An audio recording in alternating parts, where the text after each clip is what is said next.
మా చిన్మయి ఆక్యుపెంచర్ ద్వారా పెరాలసిస్ అంటే పక్షవాతం వాళ్ళకి, ఫర్టిలిటీ అంటే సంతానం లేని వాళ్ళకి, అలాగే మహిళలకు గర్భసంచికి సంబంధించిన, యూటరస్ సంబంధించిన ఫైబ్రాయిడ్స్, పీసీఓడి అట్లాంటి ప్రాబ్లమ్స్కి ఎలాంటి మందులు లేకుండా న్యాచురల్ ట్రీట్మెంట్ ద్వారా మోక్ష, cupping, light massage, heat therapy వీటన్నిటి ద్వారా ట్రీట్మెంట్ చేయబడుతుంది. హాయ్, నా పేరు వరుణ్. ఈమె మా మమ్మీ. అయితే నేను ఈ క్లినిక్కి నాకు షోల్డర్ డిస్లొకేటెడ్ బ్యాక్ పెయిన్ ఉండే. సో ఆక్యుపెంచర్ వచ్చి ఒక 1 వీక్ ట్రీట్మెంట్ తీసుకున్నా. తర్వాత అప్పటి నుంచి మళ్ళీ షోల్డర్ పెయిన్ కానీ నా బ్యాక్ పెయిన్ కానీ రాలేదు.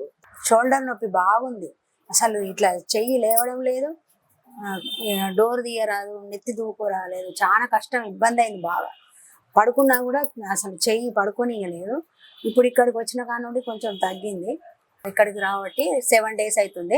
ఇప్పుడు పర్వాలేదు నాకు.